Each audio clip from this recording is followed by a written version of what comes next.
Hollywood has seen many actors, but only a few were truly built from iron. Some men pretended to be dangerous, but others carried danger in their bones. Their toughness wasn't invented for the cameras, it was forged in reality. They weren't just repeating lines, they were channeling pain and memory. Real wounds, real fights, and real survival shaped everything they showed on screen. Outside the spotlight, they battled through war zones, jail cells, and death-defying stunts. They didn't have to prove toughness because life had already tested it. Today, we're looking back at the 10 hardest men Hollywood ever produced. These aren't just box office legends, but individuals who lived the roles they played. Before we dive in, let us know in the comments, which old-school actor would you avoid crossing in a fight? By the time we're done, you may think twice about your answer. Some carried medals of honor, while others carried police records, yet every one of them carried truth in their eyes. So let's begin with a man whose story was pure survival carved into flesh. At number 1, Robert Mitchum. Once a teenage prisoner on a Georgia chain gang and a Depression-era drifter riding freight trains, he boxed under false names just to eat, and every bruise became part of his face. Mitchum's heavy-lidded glare wasn't an acting trick, it was a silent threat. That crooked nose and battered features weren't costumes, they were his biography. Before cameras ever noticed him, he was already living like a ghost on the rails of America. He wasn't looking for excitement, he was just trying to make it to the next day. He was simply fighting to get by. From digging trenches to hauling coal, he grabbed any back-breaking job that could keep food on the table. Long before Hollywood lights hit his face, Mitchum had already endured enough hardship for several men. Even success couldn't erase his time behind bars. When he got caught with marijuana in 1948, many thought it would bury his career. Yet Mitchum served his 60 days, walked free, and somehow came out even more admired. He never showed regret, never pleaded for sympathy. He simply returned to the set as though nothing had happened. On screen, he carried the aura of indifference because in real life, he lived it. When people questioned his approach to acting, Mitchum famously quipped, "I've got two methods, with a horse or without." In other words, there was no performance, only Mitchum being Mitchum. Fellow actors often confessed that working beside him felt unnerving, not because he was loud or explosive, but because of his silence. He had the unshakable composure of someone who had already fought real battles and had no need to prove his toughness. Director Edward Dmytryk once remarked, "You didn't guide Mitchum, you just kept filming and prayed he didn't floor somebody." Robert Mitchum didn't shout for attention, didn't put on an act, didn't strike fake poses. He simply stood still, and the presence was undeniable. Right after him, the spotlight shifts to number 2, Charles Bronson. Child coal miner at 10, Purple Heart veteran, and B-29 tail gunner who flew bombing missions over Japan. Charles Bronson's quiet presence wasn't acting, it was a threat. Raised in relentless poverty as one of 15 children in a Pennsylvania mining family, Bronson was already working in the mines before most kids even understood multiplication. He emerged each day coated in soot, his back straining in tunnels carved deep into the earth. That black dust didn't just leave marks on his skin, it hardened his spirit. His youth wasn't merely rough, it was punishing. When the Second World War began, Bronson left the mines for the skies, serving as a tail gunner on B-29 missions over Japan. He was injured in battle, decorated with a Purple Heart, and returned home willing to take any job that paid the rent. Line cook, farm laborer, part-time boxer, he did them all just to stay alive. When Hollywood finally came calling, Bronson wasn't chasing stardom, he was chasing stability. Filmmakers quickly caught on that this man wasn't pretending. His blows looked so natural because they came from real experience. He struck like a man who understood how to end violence in seconds. Actor Jan Michael Vincent, who co-starred with him in The Mechanic, recalled, "He only grabbed my shirt during a scene, but the power in that grip was unbelievable. He never faked it." When organized crime allegedly threatened him after Death Wish, the studio sent security. Bronson dismissed it with a smirk. "I've survived too many battles to worry about that now." What set Bronson apart was his brutal precision. He arrived, hit his cues, spoke his lines like iron, and walked away. No vanity, no tricks, only a presence forged in hardship. Bronson didn't slip into character, he embodied it, and the audience knew. And here's something he once believed: if every person wakes up tomorrow and says, "This is my land, and I'll stand up for it," everything changes. Coming in at number 3, John Wayne. Broken bones on sets, lung cut out, stomach cancer tied to radiation. He carried it all. John Wayne wasn't just acting tough men. He was living through agony while the film rolled on. Before the cowboy swagger and the iconic voice, Wayne came out of unforgiving small-town America. He powered through school with muscle, scraping a football scholarship at USC through sweat alone. His earliest days in Hollywood were far from glamorous. He hauled scenery, set foundations, and did the brutal grunt work no one else wanted. That pain resistance became legend. While filming The Alamo, he shattered ribs in a horse stunt. Rather than halt production, he bound his chest, swallowed painkillers, and kept writing. No protests, only grit. His greatest test came in 1964, when surgeons cut away a lung and 4 ribs after cancer struck. That could have ended anyone's career, but not his. Within months, Wayne was back in the Sons of Katie Elder, throwing himself into stunts as if nothing had changed. But his darkest chapter unfolded during The Conqueror, shot downwind of a Nevada nuclear test site. The fallout of that film followed him to the grave. The filming put everyone on set in the path of lethal radiation. Out of 220 participants, almost half eventually battled cancer, Wayne included. His own life ended from stomach cancer, almost certainly linked to that environment. Yet he carried on with relentless drive, never voicing complaints and never easing his workload. When Henry Hathaway suggested a stunt double following surgery, Wayne locked eyes and declared, "I do the stunts, or you hire another man." That wasn't a scripted line, it was his unfiltered reality. Even rivals who clashed with him politically couldn't deny his bravery. Kirk Douglas, a frequent adversary, conceded that though he disagreed with Wayne on nearly everything, the man's resilience was unquestionable. He had witnessed Wayne push through pain that would have left most others bedridden. "Hey Mac, it's Rocky. Guess what? I'm back on my feet," one of the crew shouted. "Fraser, he's here and wants a word with you." Enter number 4, James Cagney, the scrappy product of Manhattan's Lower East Side. Once a boxer, standing only 5'5", he carried the kind of power that made size irrelevant. Cagney didn't rely on stature to take command. He relied on movement and presence. Raised in one of New York's hardest districts, Cagney discovered quickly that life meant fighting almost every day. Boxing wasn't a hobby for him. It was a necessity to keep from being beaten down by stronger boys. Those lessons burned into his instincts, giving him reactions no drama coach could replicate. His unmatched authenticity made audiences believe every gesture on screen. Instead of clumsy stage swings, his punches snapped with speed, precision, and real intent, exactly like someone seasoned by street fights. Director Raoul Walsh once said, "Jimmy's punches were the best I'd ever seen on film because they came from years of throwing them for real." What set Cagney apart wasn't only his combat knowledge. The hidden advantage was his background in professional dance. That rare mix, fighter's fury blended with a dancer's accuracy, turned him into a threat in front of cameras and behind them. He could design fight sequences with a performer's rhythm and a brawler's force. Away from the spotlight, people respected him not for his size, but for the danger he carried when pushed too far. Comedian Bob Hope once joked, "Cagney could knock you down, then dust you off and share a drink with you." Even as the years passed, his edge never weakened. It transformed into a discipline that was calm, yet still devastating. Cagney showed the world that real toughness isn't measured in bulk or loudness. It lives in sharpened control and the unwavering intent behind every move. I believe my greatest rival was always myself, and I'm grateful for the chance to overcome that inner battle. Coming in at number 5 is Anthony Quinn. Raised during the chaos of the Mexican Revolution, he grew into a man of immense grit. By 46, he was still hauling timber on his own, a former professional boxer turned actor. Anthony Quinn embodied strength on screen because he lived it off screen.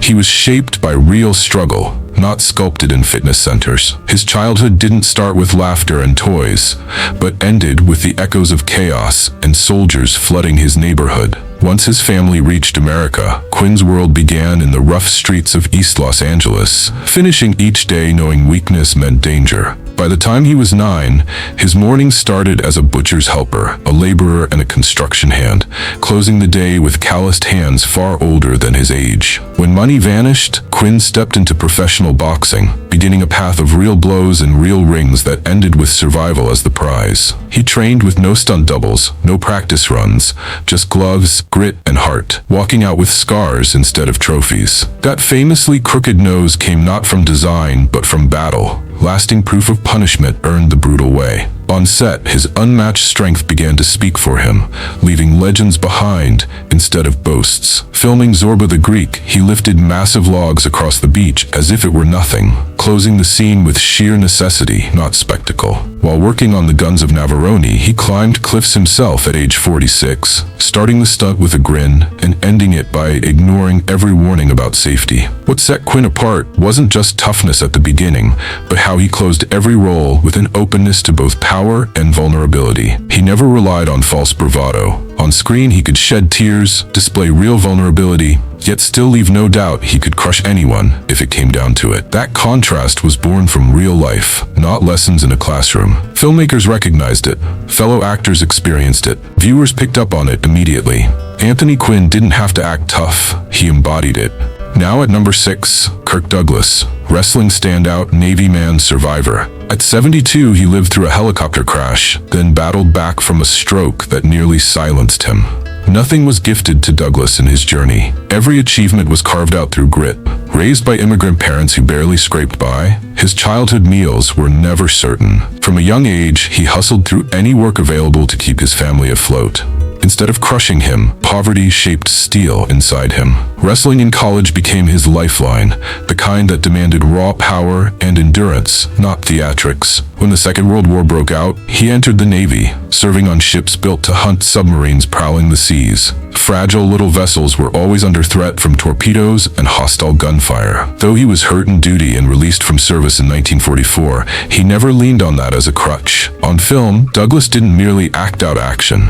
He drove into each moment with a raw force that only lived experience could fuel. For Spartacus, he trained alongside real fighters, rejected stunt doubles, and took genuine blows so the battles would look real. When a brutal fall on set left him badly injured, he returned to work in just 2 days. Yet Douglas's ultimate act of grit didn't arrive until much later. In his 70s, he walked away alive from a helicopter crash that claimed 2 lives. Where most men his age would have surrendered, Douglas rebuilt himself and stood tall again. After a crippling stroke that silenced him, he endured years of exhausting recovery, reclaimed his speech, and even authored a book about the ordeal. His journey proved that toughness isn't measured in youthful muscle. It's defined by the refusal to quit. Director Stanley Kubrick summed it up best.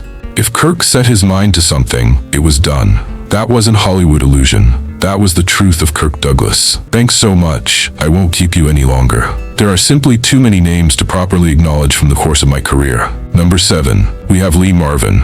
A hardened Marine Corps veteran, he bore the Purple Heart after surviving bullets tearing through his back. That cold, restrained intensity Marvin carried on screen wasn't a performance, it was lived truth. Long before Hollywood scripts, he had stared directly into humanity's darkest face. As a Marine fighting across the Pacific in World War II, he endured some of the deadliest island campaigns of the era. On Saipan, enemy fire ripped into his back, shattering his sciatic nerve and leaving him with a limp he would conceal throughout his career. Unlike actors who merely studied violence, Marvin had already lived it. Combat, blood, and its unforgiving aftermath. Filmmakers quickly noticed he moved with the stripped-down precision of someone who knew that real fighting isn't spectacle. It's brutal, efficient, and absolute.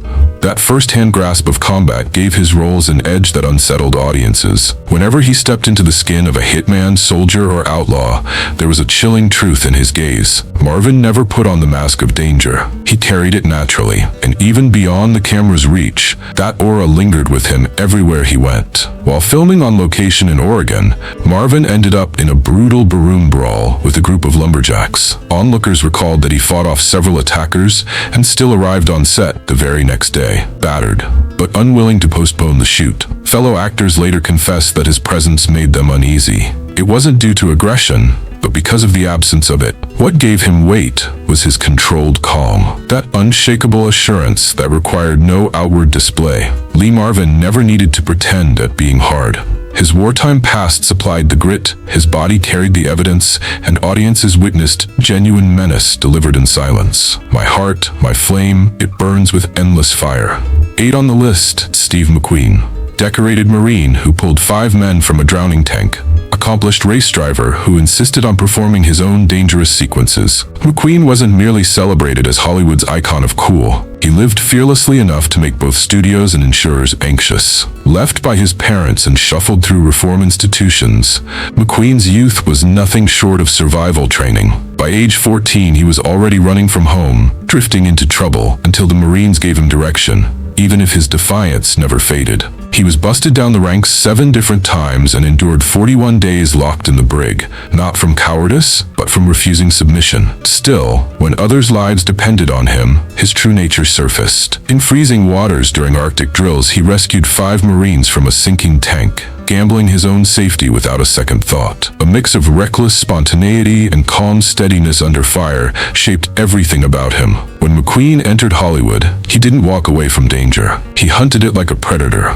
Nearly every stunt he did himself, ignoring the objections of nervous studios. On The Great Escape, the single stunt kept from him was the fence jump, stopped only by producers who forced the decision. While filming The Sand Pebbles, he came close to drowning in the raging river currents. For The Towering Inferno, he demanded to do fire sequences so perilous that even veteran stuntmen refused them. His hobbies weren't crafted for headlines, they consumed him. McQueen competed as a professional driver on both 2 wheels and 4, sometimes hiding behind fake names to avoid studio interference. At the brutal 1970 Sebring endurance race, he finished 2nd overall, despite racing with his foot in a cast. When told Charles Manson's hit list carried his name, McQueen didn't hide behind guards. Instead, he slipped a loaded Magnum into his waistband and kept moving. His loyal stunt double, who was rarely needed whenever McQueen appeared, said it best. Steve wasn't just pretending to be a racer or a fighter. He surpassed most men who made it their careers. McQueen never wore courage like a costume. He embodied it, pushing life to its absolute limits until his final breath. And at the heart of it all, one must not forget Giacomo, who first taught him how to command a machine. 9th on the list, Charlton H., decorated World War II veteran, pushed through torn ligaments and acted through cancer treatment even after losing a lung. His work carried a raw stamina that made superhuman characters feel real. Long before stepping into the sandals of Moses or Ben-Hur, he manned radios and aerial guns with the Army Air Forces in World War II. While he never saw direct battlefield fighting, his time in service carved into him a discipline and toughness that became his signature on screen. What made him stand apart from the Hollywood crowd wasn't just his size, it was his refusal to be handled with caution. He took on punishing physical demands that would have sidelined most of his peers. On the 10 Commandments, he lifted heavy stone slabs for endless retakes, each lift tearing into his shoulders. Not once did he complain or request easier props. Filming the greatest story ever told, he ripped shoulder ligaments on a stunt. Instead of delaying the film, he simply got the injury strapped during lunch and went straight back to set. The harshest test of his endurance followed The Conqueror, shot near radioactive soil in Utah. Nearly half of the 220 who worked there later faced cancer, Heston among them. Even after surgery and the removal of a lung, he pressed on, playing grueling roles that would drain men decades younger. What fueled him had nothing to do with pride or vanity. At his core was an unshakable responsibility to his craft and the people watching. No matter if he stood as a prophet or a soldier, H carried real belief and almost reckless endurance into each performance. Strength wasn't something he pretended to have. It radiated from his wartime service, natural toughness, and the pain he willingly endured for the sake of art. Let me point out, this isn't only about my journey. It's also the legacy of the 3rd Infantry Division and the warriors who marched with me. 10th on the list, Audie Murphy, the most decorated combat veteran the United States ever produced, a Medal of Honor hero. Personally eliminated over 240 enemy fighters. If true toughness had a human image,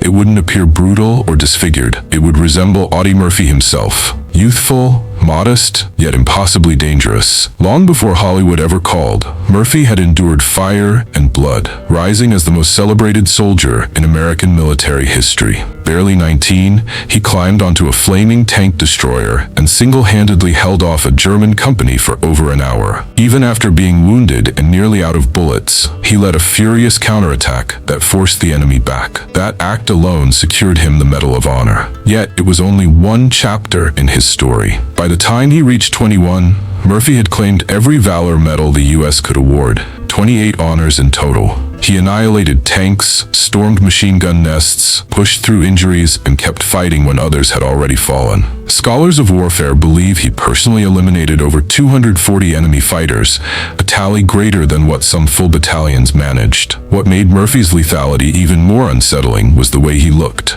At the time of his enlistment, he measured only 5'5" and weighed barely 112 pounds. He resembled an ordinary schoolboy rather than a hardened warrior. Once Hollywood took notice of him through his Life magazine feature, studio guards couldn't accept that this mild-faced young man was truly Audie Murphy. That gap between his harmless looks and deadly record gave him an almost mythic presence. Into Hell and Back, drawn directly from his wartime service, the filmmakers reduced the scope of his heroics because audiences might reject them as fantasy. His story sounded unbelievable, even exaggerated, yet under the surface, Murphy carried the scars of severe PTSD. He kept a loaded handgun beneath his pillow and endured sudden, violent flashbacks. His wife admitted, in those moments it wasn't Audie I was looking at, but a stranger I didn't know. Though he lived with those tormenting battles, he generally stayed composed, apart from a rare outburst when a heated dispute with a businessman turned physical. Eyewitnesses recalled Murphy's shift as sudden and deeply frightening.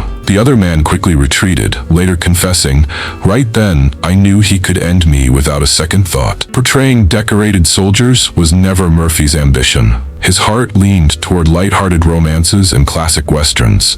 Yet with each role, he carried an undeniable weight, a calmness that said, "This man endured horrors you can't picture and somehow lived through them." He never faked being hardened. Murphy was the most authentic figure Hollywood could ever claim. Someone once approached me saying, "Want a part in this picture?" And I answered, "What's involved?" He replied, "Just as an extra." I laughed. "Extra what?" Special mention belongs to Danny Trejo, a present-day fighter, prison yard boxing champ, former felon, and man who beat heroin. Although our spotlight shines on old-school stars, leaving Trejo out would be unfair, since he may be the lone modern actor whose toughness overshadows legends of the past. Long before audiences recognized his face in films like Heat and Machete, Trejo spent over a decade rotating through California's harshest prisons on robbery and drug charges. Within San Quentin's walls, he rose as both lightweight and welterweight prison boxing champion, defeating the system's most feared inmates and enduring the battles. His years behind bars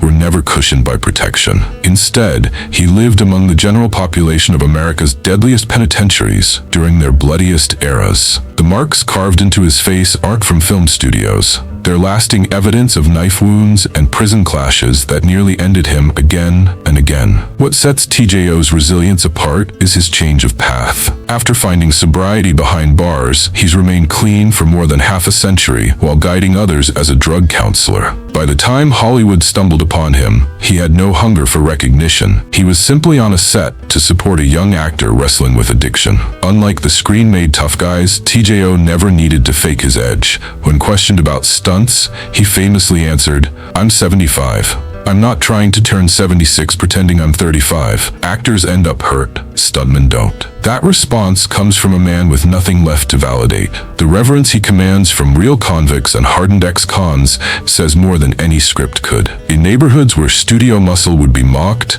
TJO is instantly respected. As one inmate once said, "In places where pretending gets you killed, Danny's the one who's real." Everyone recognizes it. TJO demonstrates that true grit isn't locked in Hollywood's golden age. It still lives among us, carried by those who survived brutal lessons no acting coach could ever pass on. And with that, the list is complete. The 10 hardest men in Hollywood history. Not pretenders of power, but veterans of it, who carried real scars, authentic bravery, and unshakable toughness into every role they ever brought to life. What keeps their legacy alive isn't Hollywood hype or polished scripts, but the raw truth the lens revealed. Something no acting class could ever create. Out of all of them, who caught you off guard the most? Would your own ranking have turned out another way? Share your perspective in the comments below. We actually go through each one. And while modern stars may seem impressive, don't forget the real grit of men who endured the Great Depression, war zones, and prison blocks before standing under Hollywood lights. Hit subscribe to uncover more hidden stories from the golden years of film.